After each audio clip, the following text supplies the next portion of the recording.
There are actually two homes this year, a main house and a guest house, and we are doing the entire guest house. It's set back towards the back of the property.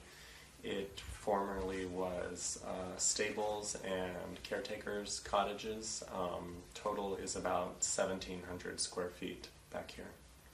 I guess it was kind of two parts of maybe mixed inspiration.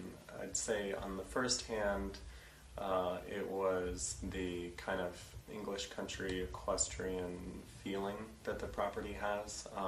It's a very large property, and when you're on it you really feel kind of secluded and almost like you're in the English countryside, so I really wanted to play up on that.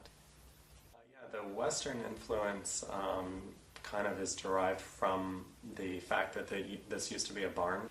So I wanted to use a little bit of the equestrian theme in a lot of the spaces, and the vintage pieces and touches that I have throughout are really just part of my design style. I find old things very charming and interesting, so I always use a lot of vintage things in any design.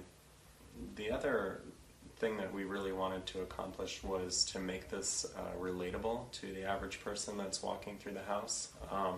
That's kind of the reason why we chose this space. It's a relatable size for most people, and we used a lot of products and materials that are easily available to the average homeowner, and we wanted just a real comfortable kind of traditional look. I would say my favorite room is probably the kitchen dining area. That also was originally 2 horse stalls, and it's a very large space. We kind of designed it so it would be good for gatherings and parties, and just a really nice open entertaining space. We put a fireplace in there.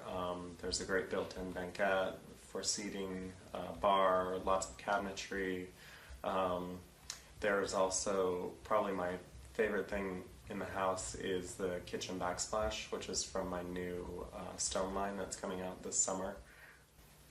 Since it was, an 80-year-old barn that was pretty much falling apart, we had to re-engineer the structural support for the roof. There were a lot of plumbing and electrical challenges just because those systems really didn't exist down here. But even though it was challenging, it was very much worth it, and we're definitely glad that we chose to do this large amount of space rather than a single room in the house.